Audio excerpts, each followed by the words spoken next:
भगवान बुद्ध के एक शिष्य ने कहा, मुझे आपसे एक निवेदन करना है। बुद्ध ने कहा, बताओ क्या कहना है। शिष्य ने कहा, मेरे वस्त्र पुराने हो चुके हैं, अब ये पहनने लायक नहीं रहे, कृपया कर मुझे नए वस्त्र देने का कष्ट करें। बुद्ध ने शिष्य के वस्त्र देखे, वे सचमुच फट चुके थे और जगह जगह से घिस चुके थे। इसलिए उन्होंने एक अन्य शिष्य को नए वस्त्र देने का आदेश दिया। वह शिष्य नए वस्त्र लेकर वहाँ से चला गया। कुछ दिनों बाद बुद्ध शिष्य के घर पहुँचे।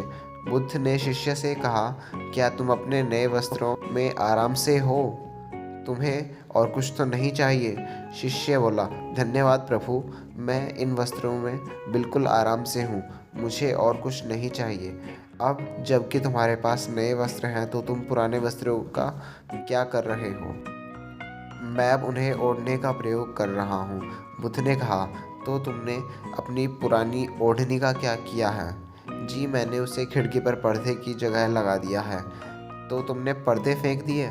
जी नहीं, मैंने उसके 4 टुकड़े किए और रसोई में गर्म पतीलों को आग से उतारने के लिए उनका प्रयोग कर रहा हूँ। तो फिर रसोई में पुराने कपड़ों का क्या किया? अब मैं उन्हें पोछा लगाने में प्रयोग करूँगा। तो तुम्हारे पोछे का क्या हुआ? प्रभु, वो अब इतना तार-तार हो चुका था कि उसका कुछ किया ही नहीं जा सकता था, इसलिए मैंने उसका एक-एक धागा अलग कर दिया और उनकी बत्तियाँ बना ली। उन्हीं में से एक दिया आपके कक्ष में कल प्रकाशित था। बुद्ध शिष्य से प्रसन्न हुए। वे प्रसन्न थे कि उनका शिष्य वस्तुओं को बर्बाद नहीं करता है और उसमें समझ है कि उनका प्रयोग किस तरह से किया जा सकता है।